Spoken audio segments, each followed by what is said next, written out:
All right. Well, I'd like to welcome you very much to this Royal Society of Biology talk on exotic diseases in small animals. I'm just going to say, first of all, I'm not an expert parasitologist. I can't recite by heart the life stages of these diseases that I'm going to talk about, and I apologize for that in advance. But what I am going to do is just give you an overview of some of the diseases that we're seeing now and that we have to really think to look out for now that we didn't used to see maybe 20 years ago. And just also just a bit of an explanation of what an exotic disease is, because that was the title of the talk. So an exotic disease is a disease which is not usually present in a given country. And an endemic infection, on the other hand, is one which is constantly present. So just a bit about me. So I'm a veterinary surgeon. I qualified at Edinburgh University right back in 1985, which I can't believe is nearly 40 years ago. So this was the vet school then. Recently, it's moved out to out to Bush, which is out in the Pentlands. But this is where I studied, and it's now an art centre. If you want to go, it's they've done out the old anatomy theatre, and there's all the old skeletons and everything in there, so it's quite exciting. So when I qualified, there was very strict regulations that some of you might remember about importing dogs into the UK, and all cats and dogs had to go through quarantine if they were imported here from Europe. And that was because everybody was very worried about one particular disease, and that particular disease was rabies. So rabies, it's got a very long incubation period, and that's affected actually but where you're bitten in the body. But people were very frightened about rabies, because the problem is once clinical signs develop, it's almost certainly cat, dog, person. If you develop the clinical signs of rabies, it's almost certain that you will die. So cats and dogs had to go through this 6 months quarantine, and it really wasn't commercially viable for people to import, cats and dogs into the UK in large numbers. But that's all changed now. And so once again, I'm not an expert parasitologist. Okay, all right. So things started to change in the year 2000 when the pet passport scheme was introduced. And following that, it was possible to bring cats, dogs, and ferrets into the UK. But they had to be vaccinated against rabies, and they had to have a serological test to demonstrate that they had a good enough immunity to rabies. They also originally had to have tick treatments come into the UK. But the requirement for tick treatment was removed in 2012, and the requirement for serology was also removed. I'll try to explain why the serology was removed later. And just to add, if any of you go to Europe with your pet, so we used to have these pet passports here, like the one up in the top right. So since Brexit, it's not possible to travel to Europe with a UK pet passport. Those are not valid anymore. You have to have something called an animal health certificate. Okay, so the current requirements for dogs, this is dogs coming into the UK from Europe. So then they must be microchipped. They must be vaccinated against rabies. They must be over 12 weeks of age and then wait until 3 weeks after the vaccine. This is one of the things which may be reviewed, because I don't know if any of you know, dogs shed their teeth at about 4 months of age. These patients can come in from 15 weeks, which is when they've still got their baby teeth. So it's very difficult to accurately age them. So it is under review whether they should wait till they're older. But that's at the current time, the regulation is that they have to be 12 weeks of age and then wait 3 weeks. So the earliest any pet can come in without special dispensation is 15 weeks.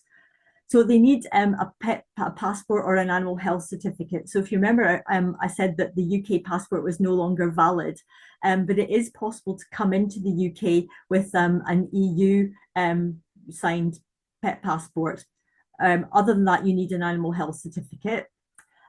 So dogs need to be treated for tapeworm 1 to 5 days before importation, and that worming product must contain praziquantel. Cats don't need tapeworm treatment to come in. There's extra rules if there's more than 5 animals, or if they're imported for commercial purposes, and that's directed by something called the BALI directive. And you have to come in through an approved route. You can't just sail into any port and bring your cat and dog. It has to be an approved route. Okay, so one of the reasons the serology was decided no, it was no longer required is there has been massive vaccination of foxes in France and other countries throughout the EU. And the risk of rabies, of contracting rabies in France or Germany, somewhere like that, is much reduced because this Rabotec vaccine has been used very successfully to vaccinate foxes. Okay, so just a word about rabies. So obviously the incidence of classical rabies, so we don't have it in the UK at all. We don't have classical rabies at all in the UK, and the incidence is now much reduced in continental Europe. But just a word, it is technically possible to contract rabies from a bat in the UK. And the bat virus is this European bat lyssavirus, EBLV. So it's a different virus to classical rabies, and it doesn't affect the UK rabies-free status. And bats are not normally aggressive. They don't become aggressive in the way that dogs or cats with rabies do, and they don't seek out people to bite. But just to be aware that it is possible technically to catch rabies from a bat. And a bat worker in Scotland died in 2006. So if you find a sick or injured bat, you're best to ring the Bat Conservation Trust for advice. Okay, so what diseases do we see in practice now, which we didn't see before? So some of those are protozoal diseases, such as Leishmania infantum, Babesia or hepatozoan. We might see these intracellular bacteria, Ehrlichia, Anaplasma, and Brucella canis. So most bacteria operate outside the cell, so that'd be things like the classic bacteria we think about, Staphylococcus, Streptococcus, E. coli. But these bacteria, these ones that we're worried about now, are intracellular.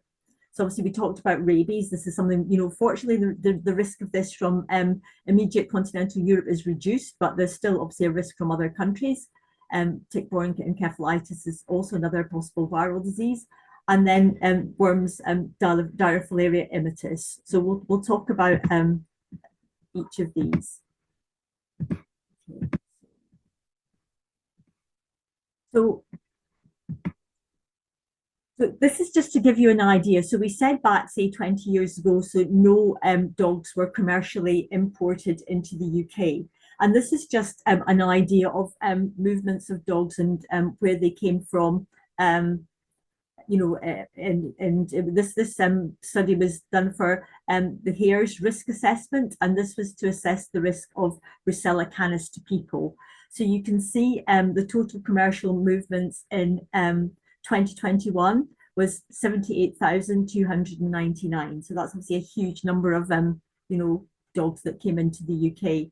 And from some countries there was a temporary ban, and that was because of this perceived risk of Brucella canis, and that's why the sort of imports from countries like Romania did fall between 2021 and 2022. But we'll talk more about Brucella canis later. But just really the object of this is just to give you an idea of the sheer numbers of dogs that are coming in, and this is a legal commercial trade.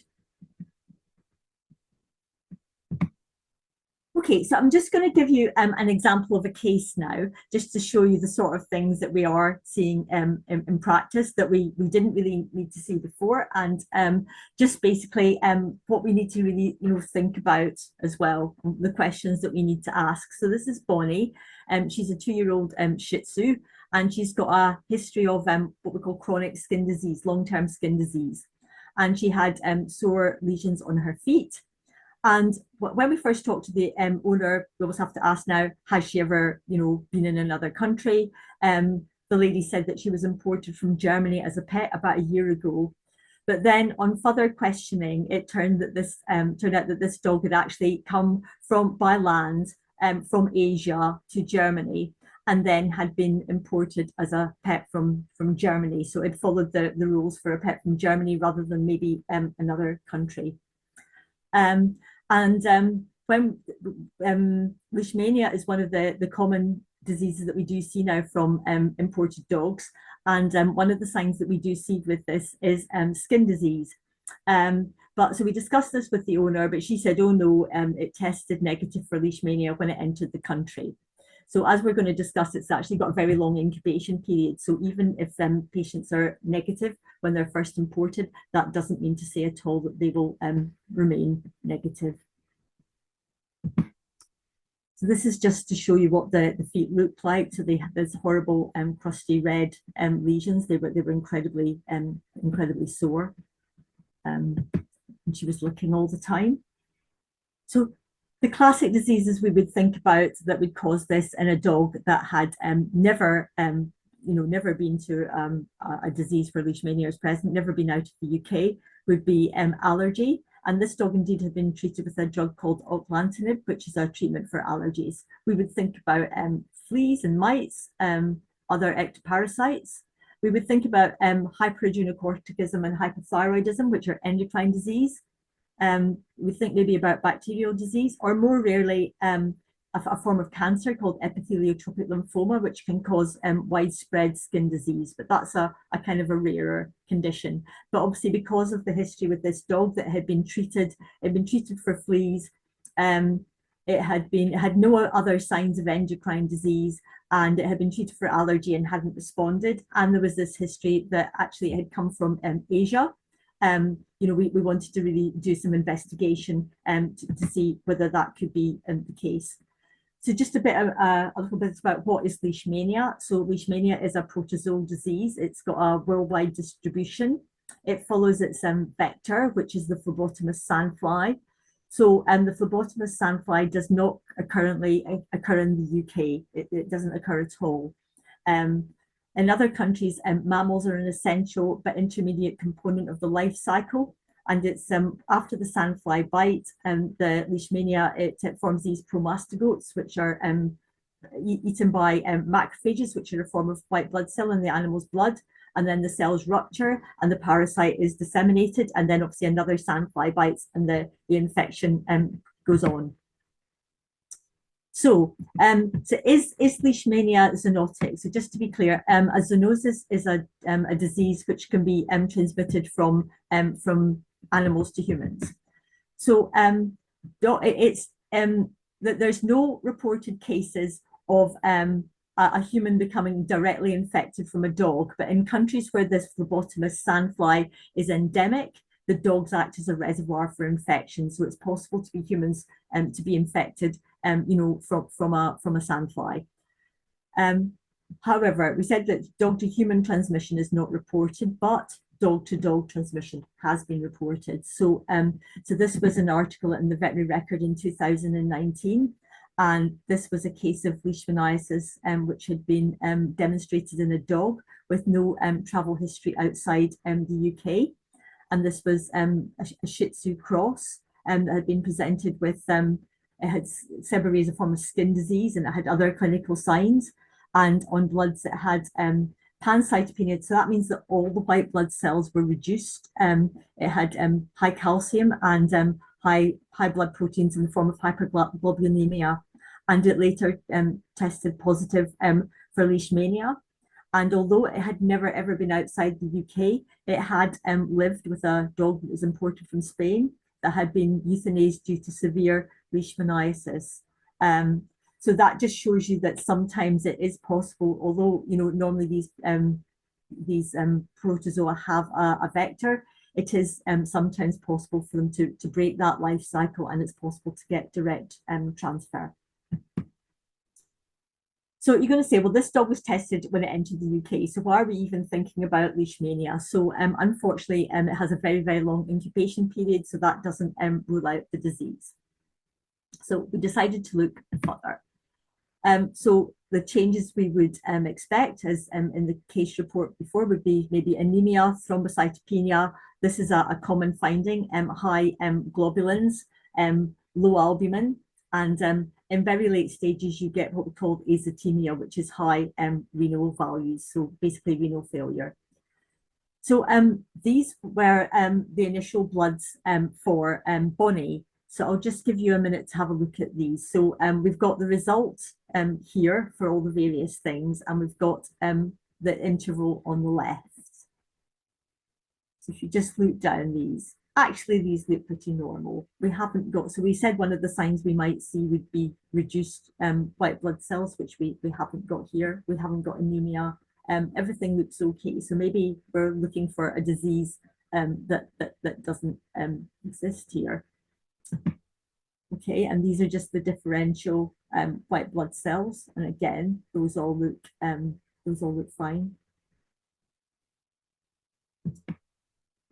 And this is biochemistry. So remember, we were maybe worried about calcium. The calcium levels are normal.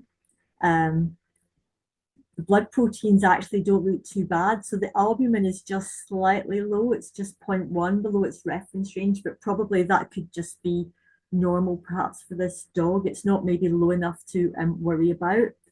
The globulin was normal. So the urea and creatinine, and so these are the kidney markers. If you remember, leishmania can cause renal failure, and these were normal as well. So once again, these were pretty unremarkable, and this is a difficult thing because you have to persuade the owner to pay for treatment. So maybe we were going to find out that this was a waste of time. So this was the leishmania serology. So it came back at the stage at 5%. So you can see that negative here is less than 40. This dog from the serology at this stage doesn't appear to have leishmania. But if you remember, we said it had a very long incubation period. So it's still possible that this could occur in later life. However, we then did a blood smear. So let's jump in. So in the blood smear, hepatozoan species were identified in low numbers. So the dog was positive for hepatozoan. So what is hepatozoan? So it's another protozoal infection, and it's transmitted by the tick Rhipicephalus sanguinis, which is also known as the brown dog tick. This tick is exotic to the UK. It doesn't normally occur in the UK. We'll talk more about that later.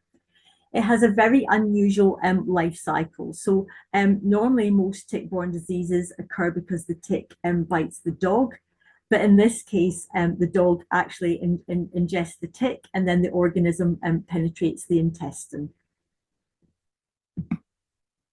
So say the brown dog tick, non-native to the UK, although some tick surveys have identified it, but it's not, it's exotic to the UK. And the diseases that it transmits is ehrlichiosis and hepatozoan. So once we'd informed the owner of the presence of this disease, she talked more to the people that had actually imported the dog and to get more information. So these are just the signs of hepatozoan. So this dog was mainly showing skin disease at this stage, but it's likely that that was due to just general immunosuppression because it had this hepatozoan. So the lady, after speaking to the person who'd sold her the dog, informed her that she sent this photograph, and what they said to us was that well, it was tested for some diseases and it was negative for leishmania, and they've sent this photograph, but we don't really know what this means. So so this is it's a bit like a lateral flow test for COVID, but it's used for a number of diseases, and you can see on the side here this says E. canis. So this dog actually had been positive for Ehrlichia canis, which is one of these other exotic diseases that we see to the UK when it was imported. And it had received a 2-week course of doxycycline, which actually, from what we could see, it appears that it had cleared the disease. So Ehrlichia is it's common for diseases to coexist. So it's common for Ehrlichia to occur along with leishmania, which obviously we hadn't demonstrated leishmania, but it's also common for it to occur with hepatozoan as well. So it's a bacterial disease, and it's gram-negative, and it's intracellular, and it's the same vector as the hepatozoan, the brown dog tick, the Rhipicephalus sanguinis. and its tropism is for white blood cells. It targets circulating monocytes. So this particular type of Ehrlichia hasn't been associated with human disease, although other species have. So it's likely again that the skin disease in this dog was just because of immunosuppression, because it had obviously been treated for this other disease and it still had active hepatozoan. Just a little bit more about Ehrlichia. So we said that although Leishmania normally is a vector-borne disease, but there was this case study of a case that had occurred from dog-to-dog transmission. So this was a case of Ehrlichia canis, which had occurred with no history of travel outside the UK. So this is just, it was found with lethargy, inappetence, pancytopenia. It had responded poorly to treatment. This dog was, treatment was attempted, but it sadly died. Okay, so what about Rhipicephalus sanguinus? So we said that it's a disease, it's a tick that's normally exotic to the UK. However, Public Health England does assess ticks. It does tick studies from time to time.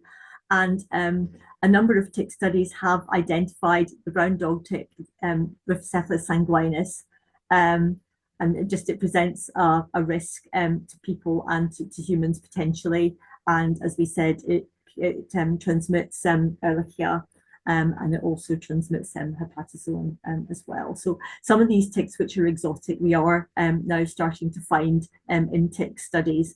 I think this paper said that they didn't think that it would survive in the UK climate, but it might be able to survive in an indoor infestation. And that's because currently it's just not at the moment not hot enough in the UK to promote this species. Okay, so what do we do with Bonnie? So the recommended treatment for amidocarb is recommended treatment for hepatozoan is amidocarb. So with her skin disease, which was obviously this owner's main concern and main presenting complaint, we changed the drug that she was on to a monoclonal antibody, which is less immunosuppressive than the octreotide. And her skin, I know, was much better after that, but she was lost to follow-up. But it was quite an unusual case because we didn't find what we expected, but we did find something else. And then we did obviously find that, as can sometimes happen, more than one disease had been present. Okay, so just a word about other ticks. So we said that Rhipicephalus sanguinus was exotic to the UK. So another tick which is exotic, which is recognised occasionally, is this one, Dermacentor reticulatus.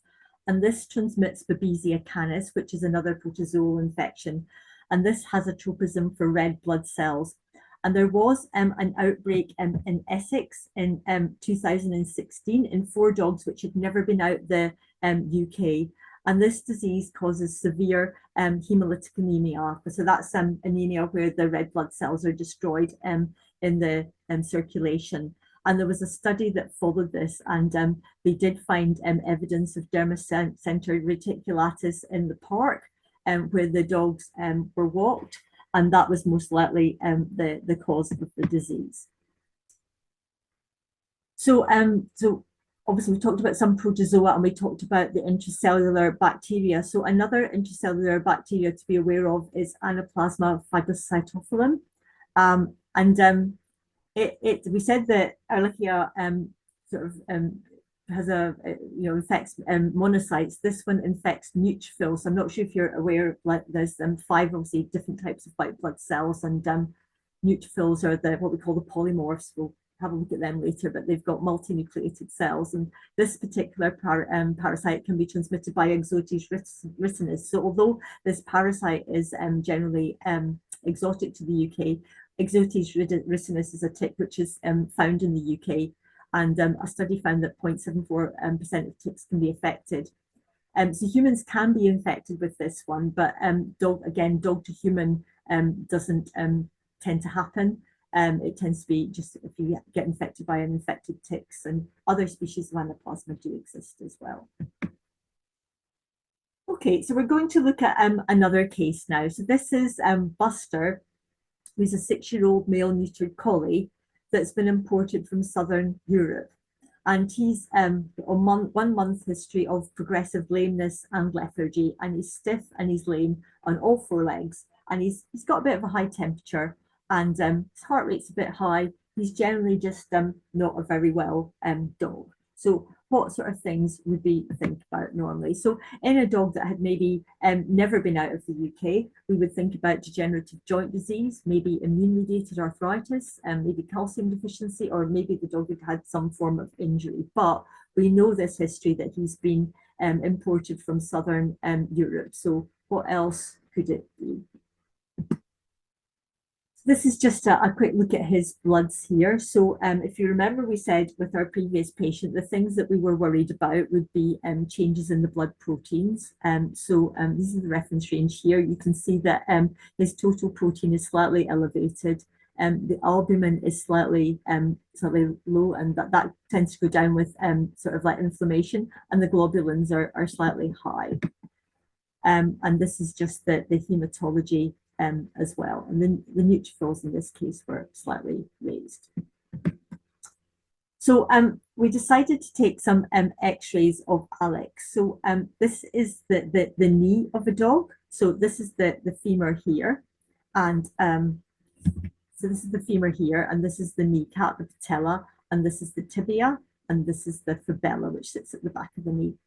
And it's a bit difficult to get your eye in for this, but we've got the straight patellar ligament that comes down here between the patella and the tibia.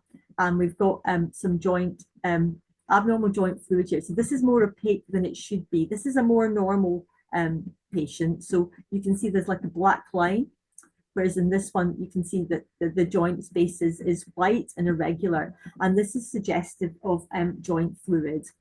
Now, you can get joint fluid for a number of reasons. You can get it with things like, just degenerative arthritis. But one of the things we do sometimes see with these exotic diseases, we see inflammation in the joints and sometimes immune-mediated arthritis, so which reacts to the parasite. So we decided just to do some more information to investigate that. So this is just to give us an idea of what things we would normally see within a joint. So a normal joint, if you take some of the fluid, so how you would do this, you would anesthetize the dog. You need to make sure that sterility is paramount. So you need to obviously clip the fur off the dog's leg and then disinfect it with a disinfectant like chlorhexidine to make sure that you're not going to introduce infection to the joint. And then you can get some fluid. And in a normal dog, you would expect to see mainly mononuclear cells. And with degenerative joint disease, that would be the same thing. But with inflammatory arthropathies or sepsis, you would expect to see more neutrophils. And then if you had bleeding into the joint, you would get an increase in red blood cells. So so we took a sample of fluid from the joint and we had a look at this. And this is just a picture taken down the microscope. So I don't know if any of you are familiar with looking at cells, but if you can look at these carefully, they do have multiple nuclei, and most of the cells here have multiple nuclei. So these are neutrophils. It looks like they're predominantly neutrophils. Most of the fluid in the joint is neutrophils. So so this would be suggestive of an immune-mediated arthritis. And dogs within the UK, it is possible for them to get immune-mediated arthritis, but it's more common with some of these parasitic diseases. So, so this dog was tested for leishmania, and in this case, our antibodies were very, very high. And you can see that this was a very high positive. So this dog had diagnosed positive for leishmania.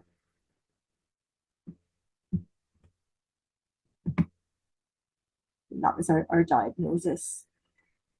So, so you can treat leishmania. The success of treatment really depends on how sick the dog is, and for example, how badly damaged things like its kidneys are.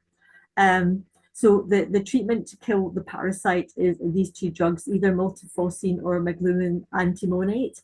And we use that in conjunction with allopurinol. So both of these drugs are not readily available in the UK. They have to be imported. So, so that's, you know, a consideration for treatment.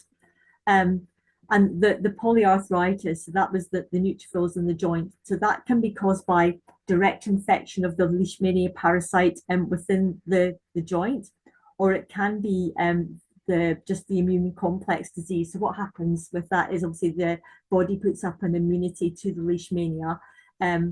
The immune complexes that are formed then lodge in joints, and then the body puts up an immune response to that. So it's attacking tissue which it wouldn't normally attack. And the treatment for the immune-mediated joint disease is prednisolone. So yeah, the prognosis, that's the outlook, really just depends on the severity of the disease. So it's just to say that one of the problems with these diseases is they can come in many, many different forms. As we say, they can present as skin disease. Leishmania can present as skin disease. It can present as you know, immune-mediated arthritis. It can just present as sort of like general immunosuppression. It can present as kidney failure. So there's a number of different presentations for this disease. Okay, so now we've got a slightly different case. So this is Alex. He was a street dog in Eastern Europe, and he was imported to the UK 1 month ago. And the owner is concerned because he's been coughing quite badly.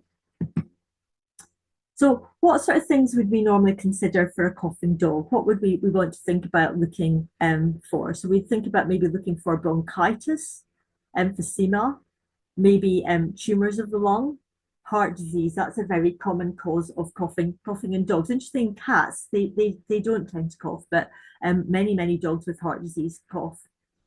Pneumonia, lungworm. So we'll talk about lungworm in a minute, because that's a disease which is now endemic in the UK, which didn't used to be.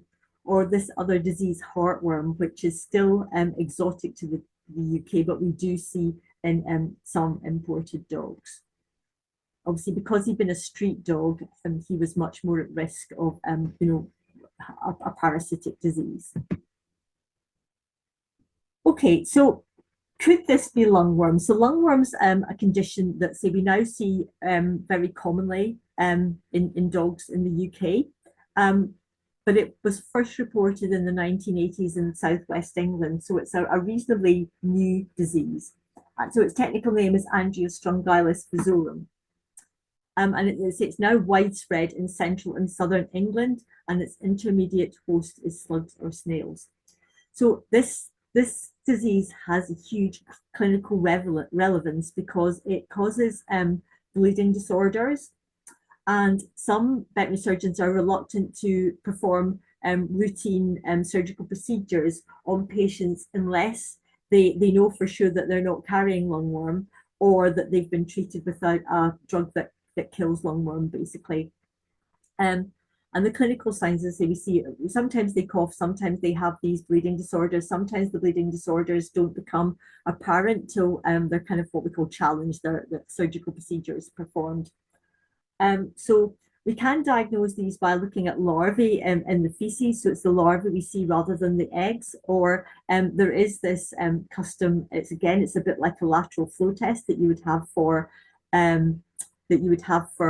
COVID, and this is how it shows up if it's positive. So if we tested a dog and it was positive, we certainly wouldn't want to do routine surgery. We want to, you know, treat them first. Some dogs do present with spontaneous bleeding. Okay, well, Alex obviously came from Eastern Europe. So what about true heartworm? So this is the distribution of true heartworm. So you can see it doesn't occur in all these countries that are green, but it does occur in all the countries that are marked red. It also occurs in the United States. We call it a true heartworm because it does actually live in the pulmonary arteries and the heart. So it's transmitted by a number of different species of mosquito, and the worms lodge in the pulmonary artery, and they can cause thromboembolism. So they can cause almost like clots and spread to other sites of the body. So just going to just go through what we would look for on a radiograph if we suspected lungworm. So they lodge in the pulmonary artery. So I'm just going to go through. So this is what we call a lateral chest view. So this is the dog lying on its side, and this is the spine here. This is the shoulder. This is the sternum. This is the heart here.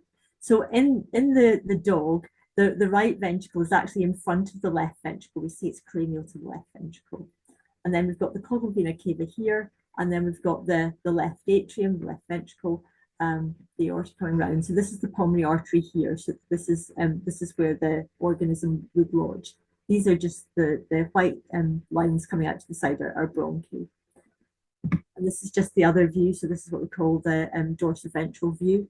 This is once again the heart here. So we're looking for the pulmonary artery. So these were Alex's x-rays. So we'd be looking really here for the pulmonary artery and here. He has got a degree of maybe bronchitis here. We can see the bronchi quite clearly.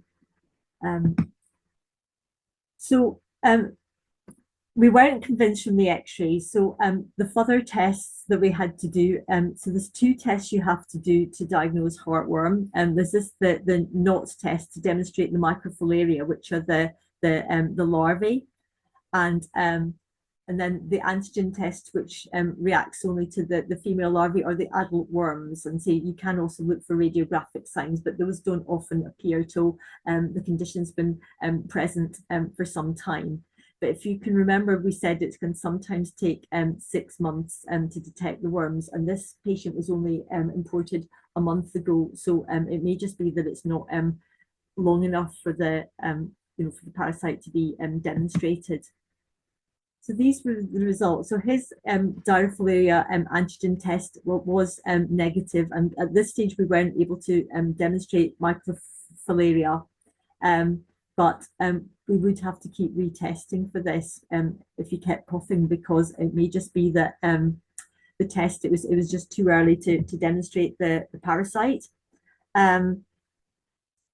Interestingly enough, the antigen test only reacts to the female worms, so sometimes it is possible to get a false negative if you only have male worms. So it is possible to treat this condition if it's diagnosed. However, if you kill the worms too quickly, the patient can die because the pulmonary artery becomes clogged up.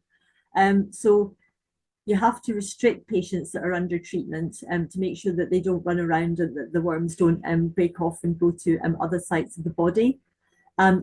Sometimes the most successful treatment is actually surgical removal of the worms from the pulmonary artery. And I didn't have a picture here to show you, but they do unfortunately just look like worms, like intestinal worms. They look exactly the same as that. So it isn't a very pleasant job, and it's quite a risky job going in and removing these from the pulmonary artery. There are reports of people putting catheters down through the jugular to try and remove these that way. Okay, so I am just going to talk quickly about Brucella canis, which isn't a vector-borne disease, but this is the disease which has been causing the most kind of concern over the last couple of years, really, and that there was this risk assessment done by public health in DEFRA, because there had been reports of people contracting Brucella canis from dogs. So it's an intracellular bacteria, and I say this is the one that is absolutely, there is definitely zoonotic potential, and infections have been in dogs imported from Eastern Europe. It's a bacteria which is spread in body fluids. You get vertical and horizontal transmission. So vertical is through the offspring, and it can cause stillbirth and abortion, and discus spondylitis, which we'll talk about in a minute, uveitis, which is inflammation in the eyes, or it can cause polyarthritis in a similar way to leishmania. So this is just a spine of the dog. So what you would see with discus spondylitis, you see erosions of the vertebral end plates and widening of the vertebral end plates, and that can be quite suggestive of Brucella canis. Okay, so because there was a big concern about this, some vets for a while were very reluctant to see dogs that had come directly from Eastern Europe because they were worried about the risk to their staff, and they were worried about things like, potentially employees suing because they become infected, and it's quite, diagnosis of the disease is quite difficult, but there was this multi-agency risk assessment done by the UK government, and it said that the probability of infection was generally very low for the UK population. But individuals exposed to infection may be at the greatest risk, say somebody living in the house with an infected dog. And say this did happen, that a lady did contract Brucella canis from a dog that she'd rescued. Brucella canis is currently not endemic in the UK, so it's still an exotic disease. And the symptoms in the humans are malaise, fever, maybe non-specific signs. So apart from rabies, the other diseases that we've talked about are not notifiable, but Brucella canis is notifiable under the 2021 amendments to zoonosis order. If you remember, zoonosis was said it's a disease that can be transmitted from an animal to a human. Okay, so it is possible to treat affected animals, but this isn't recommended. So it is recommended that they're euthanized because of the risk to humans, but it isn't illegal to treat them. If you take another disease, I don't know, something like foot and mouth disease, it is illegal to treat a cow with foot and mouth disease, but it's not illegal to treat a dog with Brucella canis. It's just not recommended, but it is really recommended if you do decide to treat that you must neuter them, because that reduces the risk of infection. Okay, so just to finish up, I don't know if any of you take your dog to Europe, but just most of the time, if you're just going for a short period, the risk of your dog contracting, one of these diseases is quite low. But there are quite a number of things that you can do. So obviously you have to have the rabies vaccination before you go, and you have to have an animal certificate prepared, and that's about 10 days before you leave. And this has to be issued by an official veterinary surgeon. And if you're coming back into the UK, you have to have the tapeworm treatment. That's in dogs only, 1 to 5 days before you return. So to try and stop getting infections from ticks and sandflies, you can use a deltamethrin collar, and there's moxidectin products which help to protect against heartworm. Vaccines for dogs against leishmaniasis are available, but there's complications. You've got to make sure that the dog hasn't been exposed to leishmania before. But if you ask your veterinary surgeon about that, they'll be able to give you advice if you were interested in having your dog protected against leishmania. The vaccines are available. And the best way to remove a tick is one of these tick removers, which you just put the tick's head into there and twist, and the whole tick just comes off. So that's just some advice for that.